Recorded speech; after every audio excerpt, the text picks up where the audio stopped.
I'm talking about visually see in your mind you doing things. Like long before we got here, you visualize yourself being here, correct? Yes. You've never visualized yourself like being in any other place other than a space. And I think for most people, they like take that lightly. Like what you say about yourself, what you think about yourself when you're driving around in your car, the car that you visualize yourself in, the house that you visualize yourself walking into, when you walk into a room and how people receive you or whatever it is you feel internally that you want to project to other people. All of these things are on display. Your character is on display. And I don't think that if you sit down and spend time with yourself and meditate on that or have the alone time to be with that or be around people who are constantly pushing and prodding and like, hey, people sell companies for $100 million, $200, $300 million. And you start to wrap your mind around those numbers and you visualize yourself playing a role or being a part of that. That's the stuff that lights a fire under you. Welcome to Start With The Facts. Welcome back to Start With The Facts. This is the business edition, which means you'll have more civilized conversations, right? You won't have as many expletives. You won't have as many degenerate conversations, but you will have great value added to your listening experience. For those who are new to the platform, we do sporting shows Monday, Tuesday, Thursday, Friday, and Sunday, and then one day throughout the week. This is on Tuesday, but normally on Wednesdays, we have a business show, and it's brought to you by myself, Brother Will. We won't be making fun of him today. We'll just basically be allowing him to enjoy the conversation and join in the conversation. And then my business partner, Brian, everybody knows as the resident white guy, but we are business partners in real life. But the whole platform was meant to either share our experiences from businesses that we own, successes that we had, failures that we had, and then from just a normal perspective. There's people who have questions. I'm pretty sure that they may be in the comments or just about business in general. And, you know, the fact that we have a loose platform, it is to make people feel comfortable about asking anything inside of the chat, anything with direct messages or anything within the comments. And hopefully we can get around to answering those questions. But then other days we acting like degenerates, talking crazy, using expletives and all that other stuff. But we are civilized people part of the week. So with that being said, I don't know if, Brian, you want to kick it off, Will, you want to kick it off, or the format of it. But how your brothers doing? I'm doing good. Will, good to see you on camera 2 days in a row. Man, 2 days in a row feel good, man. You're a natural. We didn't abuse Will.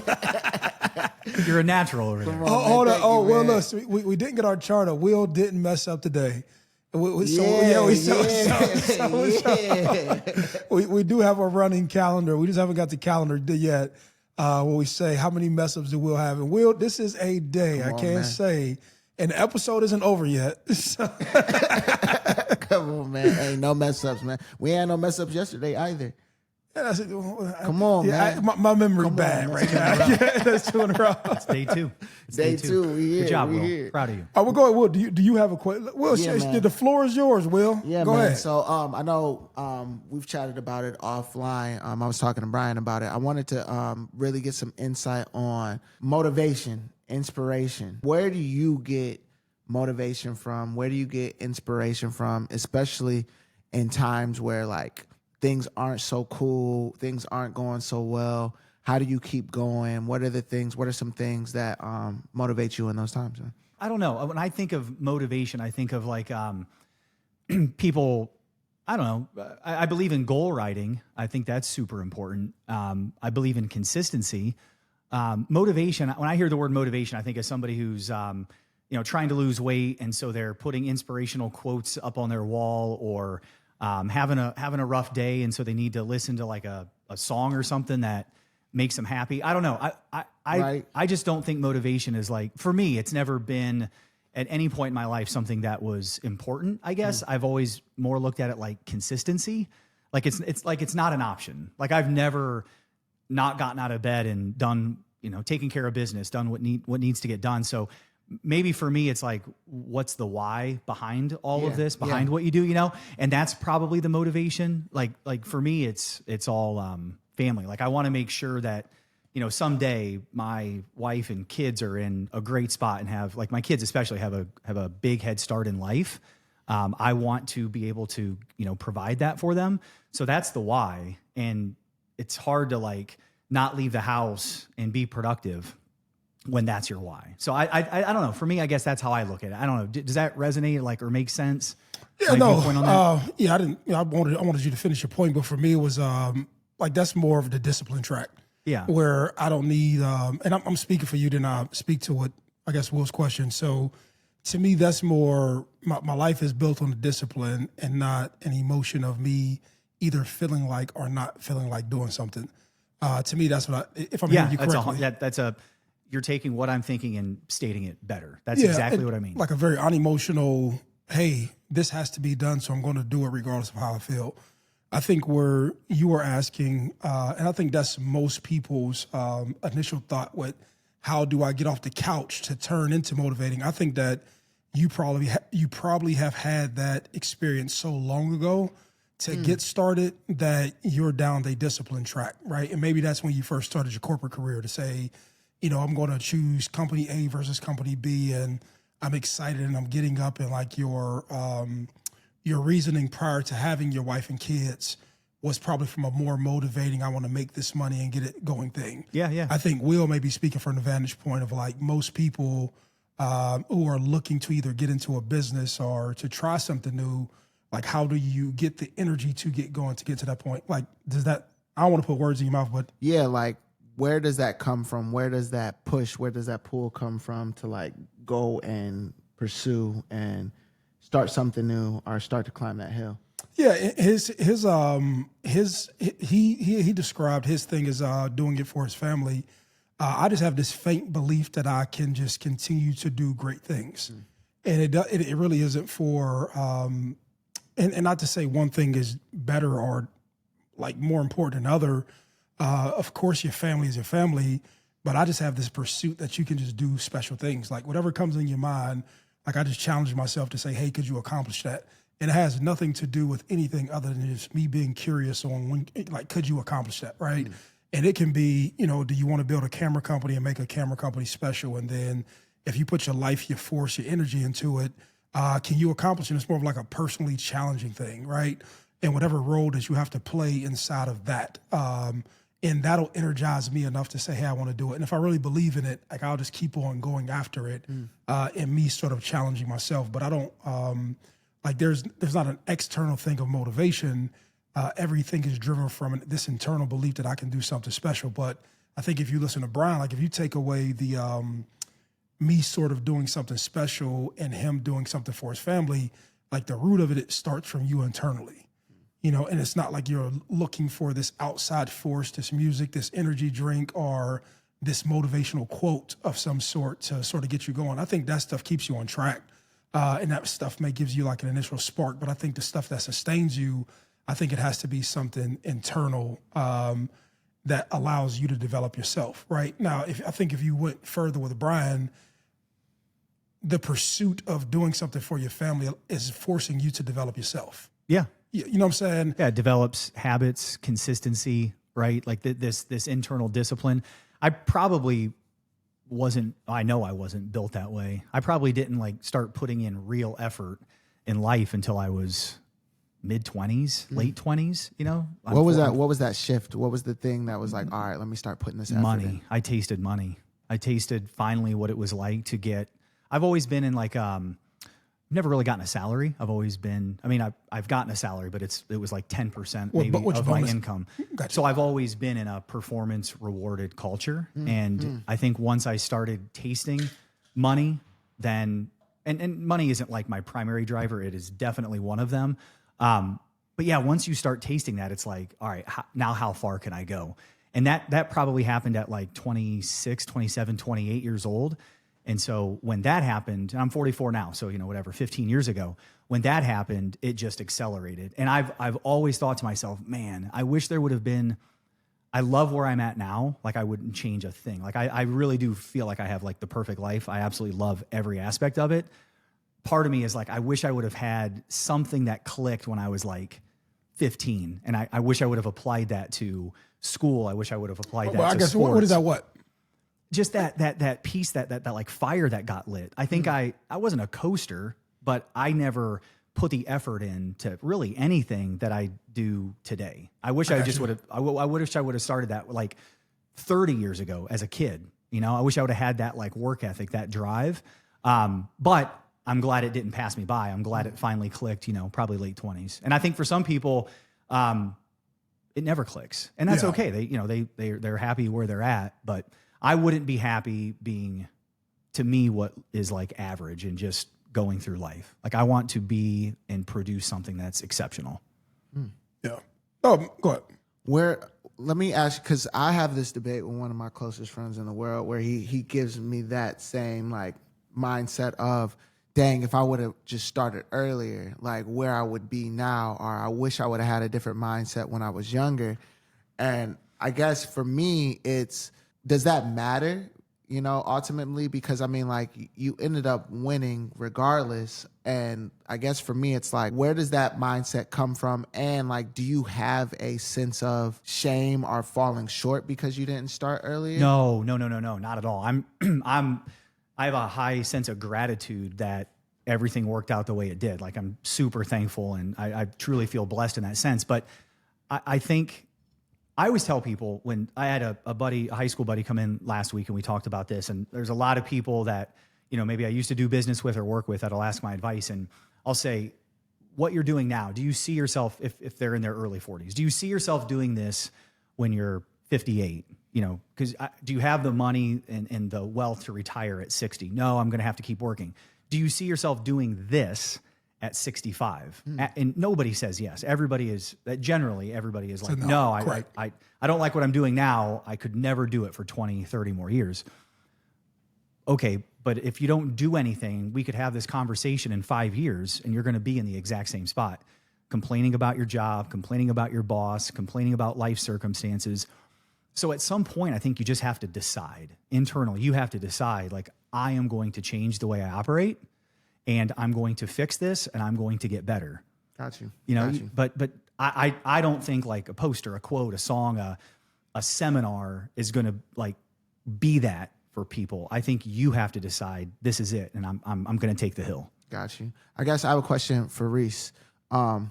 You say, well, both of you guys have been saying how like it's an internal thing. It comes from internally. Like, where can someone, or how can someone develop that mindset or that approach? Like, how do you gain that understanding? It comes down to, what do you want out of life? You know, that's where, well, I can't say that that's a blanket statement for everybody, because it may be different for Brian. But it got developed to me with me saying, what do you want? The specificity, or the specific thing. I don't know how the fuck you say the plural word, right? You know? There we go. Yeah. You have to specify what you want, right? Tell Take me your time, brother. Take your time. Your friends, your 5 friends quote. Like that for me is, I hear you say it all the time. Show me your friends. I'll show you your future. That famous quote. Yeah, show me your friends, I'll show you your future. You know what I mean? I think who you surround yourself with, but like it's 2 things, and I'll build on both of those points, where you have to be specific about what it is that you want and how you want your life to look. And I think if you're serious, you're then going to start to develop these vehicles, these paths, or these strategies to help you get to where you want to, right? And if you're really serious, you'll commit to something every day. And that's why I tell you, like, in my mind, half of the time I'm talking, like, I really talk myself up, because that's how I think about myself. I think a lot of myself, but I don't think low of other people. I really think that I'm doing something special. I think I'm a special person. It's how I talk with my brain. And I never do this in against any other person or push them down or none of that crazy shit. But if you don't, to me, that's where it starts, to self-talk to yourself, thinking that you're special, thinking that you were meant to do things special, like that you were meant to be an outlier, that you were meant to work hard, that you were meant to have a hard work, or like a crazy work ethic of some sort. And I just think like that's your approach to life. And I think if you take that serious, and I'm talking about visually see in your mind you doing things, like long before we got here, you visualize yourself being here, correct? Yes. You've never visualized yourself like being in any other place other than a space. And I think for most people, they like take that lightly. Like what you say about yourself, what you think about yourself when you're driving around in your car, the car that you visualize yourself in, the house that you visualize yourself walking into, when you walk into a room and how people receive you, or whatever it is you feel internally that you want to project to other people. All of these things are on display. Your character is on display. And I don't think that if you sit down and spend time with yourself and meditate on that, or have the alone time to be with that, or be around people who are constantly pushing and prodding and like, hey, people sell companies for $100 million, $200, $300 million. And you start to wrap your mind around those numbers and you visualize yourself playing a role or being a part of that. That's the stuff that lights a fire under you. Right. You know what I'm saying?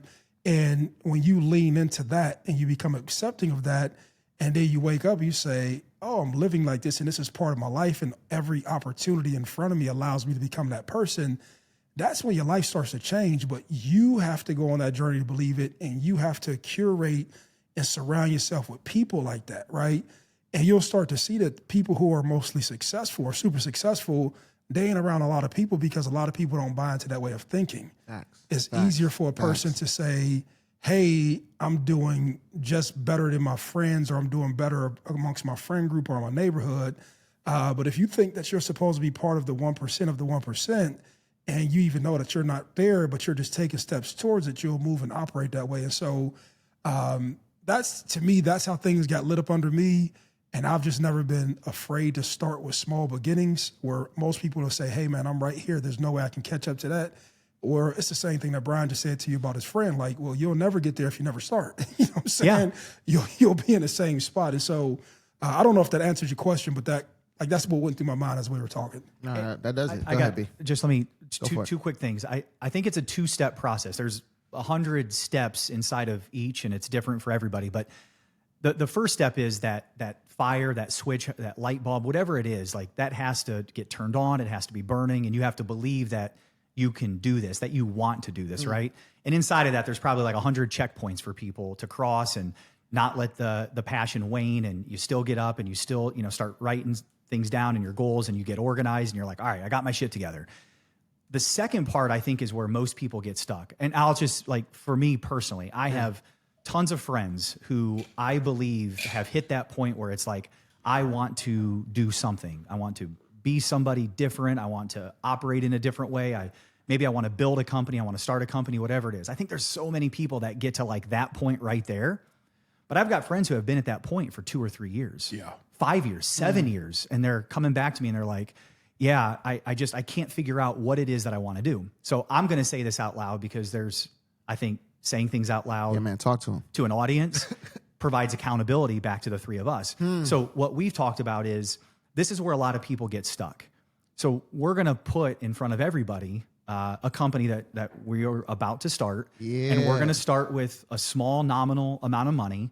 And we're going to show people that you can start with something that isn't a $100,000 investment, a fraction of that, and how you can grow it, double it, get into other investments, get into other opportunities, and build yourself something that could be something special. So there, I said it out loud. Now we have to do it. No, we have to do it. I tell you one thing I think people mess up on, and I found out the state that you're talking about where people say they want to start something, they end up getting stuck.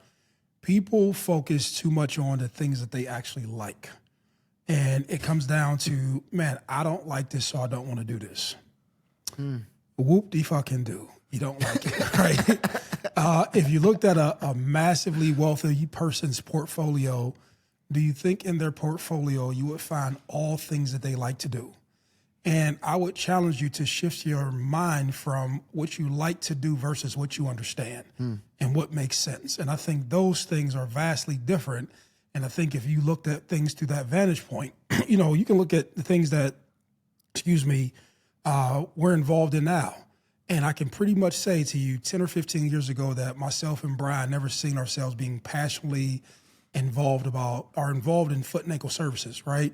But you understand the business and you can run the business well, and you can, have success in the business, and you can improve businesses, and you can have conversations about how you can improve or take your intelligence, take your skill, take your work ethic implement a staff and grow something. And you don't have to be like insanely passionate about something, but you have to have the ability to understand it and improve upon what it is that you purchase. And I think that if people looked at things through that lens, like, we go out every day, whether you go to a restaurant, whether you have a service that's given to you, whether it's an HVAC service, a plumbing service, an electrical service, all these things that you have every day. And as a consumer, you're critical of them, right? That could be your opportunity to say, hey, if I own this business and I understood it and I took my time to understand it, right? Nobody's inherently born with like a specified knowledge towards anything. You learn everything, right?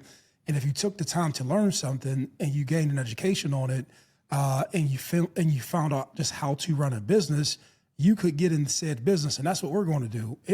The things that we may get into is things that we don't love, but we understand. You understand how to turn $1 into $2, $2 into $4, $4 into $8, $8 into $16, and then so on and so forth. And so we've been talking about it for a while. I'm glad you put it out there because I actually forgot about it. And until you put something into the atmosphere, I won't hold myself accountable to it. But we're going to do it, and hopefully that some people see that you can start with something small and minimal and build on it. And this is another thing. Quit putting timelines on when you think things should happen. That's another thing. People think that people give up too soon too, and I think that's more of like a character flaw. They'll think that since they start something, and that the thing that they start should be wildly successful overnight. So I can go on. I think that's because we live in this virality time where people are just like, yo, I hear all the time, especially like in shooting music videos for artists. Oh, we about to go viral. We about to go viral. And I'm like, bro, it really don't work like that, dog. Like, it's consistency. You got to do one, then you got to wake up and do it again. Then you got to wake up and do it again. And you got to wake up and do it again. So like, I think that you hit it on the head where it's just like, don't put a timeline on anything. Like people, even to this day, people be like, oh, Will, like, it's easy for you. It's easy for you. But I'm like, bro, I've been building this for over a decade. You know what I'm saying? I've been putting the work in for over a decade. And now I'm just now starting to get into rooms where I'm able to actually make moves and do things that I have been seeing in my head, 10, 12 years ago. So it's like, you hit it on the head where it's like, don't put a timeline on anything. But you couldn't tell people, just even think like that. And you could probably relate when I say this, 10 years just for you to start. Just to start. It's hard. It's to me. I, honest to God, feel like I'm just starting business. And I just think that people underestimate the amount of reps that you need just to get started. You know what I mean? Just to feel like your mind is in the right place. You what I mean? And I don't know if you feel like that way just from being in corporate America, entrepreneurship, a blend of both, and you just feel like, man, I'm just starting my life out with this shit. But I mean, to that point, I think like people do forget that it takes, like, I don't know, don't underestimate the amount of work it takes just to be prepared to step to the plate, to start to play at a big leagues. Just to get in the game. I think it's also personality driven. If you're somebody who really believes like that you don't make mistakes, doing something on your own or with a group of people outside of a corporate setting is going to be really hard. And I think part of the reason we've been so successful is when you use the word curious. Like, curious is a crazy talent that I think is beneficial for people. And if it's not something that you have, I think you have to work on it. But the constantly asking questions and seeking to understand, surrounding yourself with people that, everything that I do it with somebody that is making me better at something. Like I don't go lift weights with people that are smaller than me. I go lift weights with people that know what they're doing, right? I surround myself with experts in everything that I do. And I just think it makes a huge difference when you're starting a business and you say, I'm actually here to learn. So yeah, we're 5 years into this thing, and I still feel like as an individual, I've got a long way to go. So much to learn. Yeah, but that right there, the humility, the perspective of I still have room to grow. It allows you to have discussions with people where they can say stuff to you that allow you to grow. Industries change, you know what I mean? So I'm pretty sure the same things that were getting taught 10 or 15 years ago within podiatry aren't getting taught now. The products, the things that they're introducing is just a lot. But I think that's like being a student of the game. But people don't want to go through the rigors of learning. People don't want to go through the rigors of working. And I will say something. I didn't want to, because I didn't know what Will wanted to ask. How you view money once you have a little bit of money or made a little bit of money, is totally different than when you first start out. And I totally understand when you said that your main focus isn't money, even though you want money, but money becomes something different once you have money. Money becomes a metric of I'm doing what I'm supposed to be doing it and doing it well versus I'm in pursuit of it just because there's a higher dollar amount from what I used to make, right? I think when you first start making money, I think like the drive is like, I just want to get to six figures. Everybody's, I think first thing is like, let me get to six figures. Yeah, I just have to get to six figures, right? And I think once you graduate there, it's like, now I have to get to $1 million. And that may feel like a more daunting task because you've just got to six figures, but you have to do that 10 times over. You know what I'm saying? Yep. And to close that gap just takes a lot of work. It takes specialized knowledge. It may take some investments. It may take some more labor. It just takes a whole lot more to climb that ladder. And you may burn a lot of your 30s and into your 40s doing so for a lot of people. You know what I'm saying? Oh, yeah. And so with that being said, I think even having an understanding that it's almost important to even understand why you're trying to get to the million, because who you have to become, like what you have to do to get to the 100,000 and what you have to do to get to the millions are just completely different. 100,000 is like brute force, brute energy, so on and so forth. I think more or less getting to the million and money meaning something different is more or less you developing yourself. In a system. You know what I'm saying? But I think you driving yourself to become a system and you refining yourself is like one and the same. Yeah. You know what I'm saying? I can agree to that. Yeah. And I just wanted to say that because sometimes, like, I used to hear people talk about money in business all the time, and you would hear these obscure things. Like I remember one day they were like, it's not all about money. And I'm like, yeah, it's easy for you to say because you have it, but it's not until you get it that you start to realize that what people are really saying, they aren't really saying that money doesn't mean anything, but what they're basically saying is that like who I'm becoming in the process of getting this money is the most important thing. And unless I change myself, I wouldn't be able to sustain it. And it's why do people grow broke? Because they never change, right? They'll get large sums of money and they never change. And then, like I said, they just become bigger versions of who they were. Correct. Right? Where you and I now, I mean, I think darn near every dollar that's made is looked at as a vehicle Correct. To make more. Yes, correct. Where when you first start making money, it's let me get this money to brag. Let me get this money to be cool. Let me get this money to buy a new car. Let me get this money to buy new clothes. And you go through that phase. But I think like once you have money, it becomes part of your scoreboard to yourself. Is like, am I doing the best what I can do with my, am I using my time most efficiently? Am I focused? Like there's just a lot more that goes into it. I don't want to detract from what we're saying, but I did want to go back to what you were saying in the beginning. Yeah, Jim Rohn says, become a millionaire not for the $1 million, but for what it will make of you to achieve it. Yeah. I know that's your guy. Yeah, but I believe it's true, but I would have never understood him and that unless I became something different. Right. And because if you look at videos or pictures of me 15 or 20 years ago, I'm not the same person. Completely different person. Yeah, completely different person. But it's the transformative piece. Like even when Brian talks about, because what he was really saying was that people want to have they foot on home plate and first base at the same time. Where you got to, what did you say? People, they'll get into this phase of, let me build a company or I want to start a company, right? Yeah. Well, you have to give up something. You have to give up. There's always a cost. It's always a cost. There's a sacrifice. Cost. No, yes, there's opportunity cost. You can use that in this thing. I have to quit doing what I'm doing. I have to go struggle at something else. And struggling make me look less cool to my friends. I may not have all the resources that I used to have. I may have to downgrade my life a little bit, and I may have to go through that mud of looking stupid and not figuring things out. Because you can be a professional in your world and be excellent at it. You can come to the entrepreneurial world and fucking totally suck. Look like a dumbass. Yeah, and look like a dumbass, right? No, for real. More than once. Yeah, but like That's all right. But when just think about this, when you're a professional and you're in charge of a function and people say, hey, you're responsible for this finite responsibility, you can be a fucking superstar playing that role. When you pivot over to be an entrepreneur, man, you're HR, everything. You're fucking the operator, You're the janitor, you're the construction guy, you're doing demo, you're doing practice acquisition, you're running to the bank, you're just doing more positions. Right. and then you don't have a steady paycheck. Like, you want to talk about turbulent times.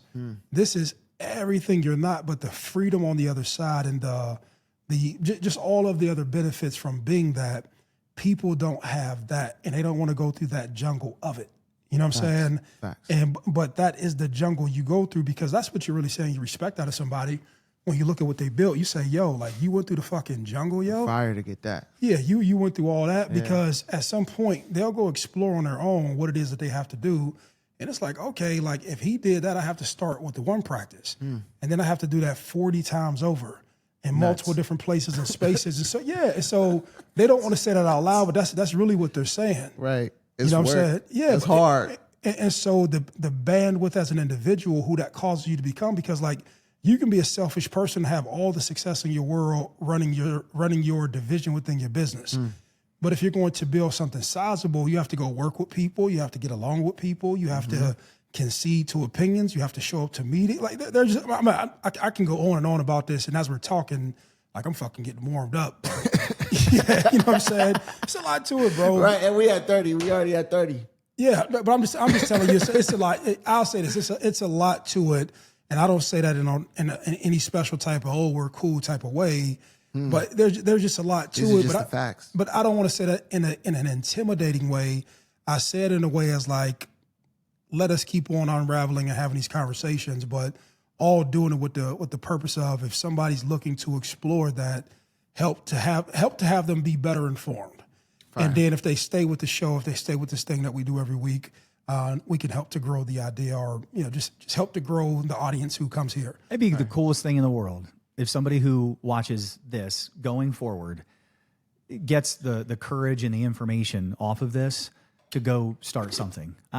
Car wash, hot dog stand, street cart. I don't care what it is, but it would be super cool.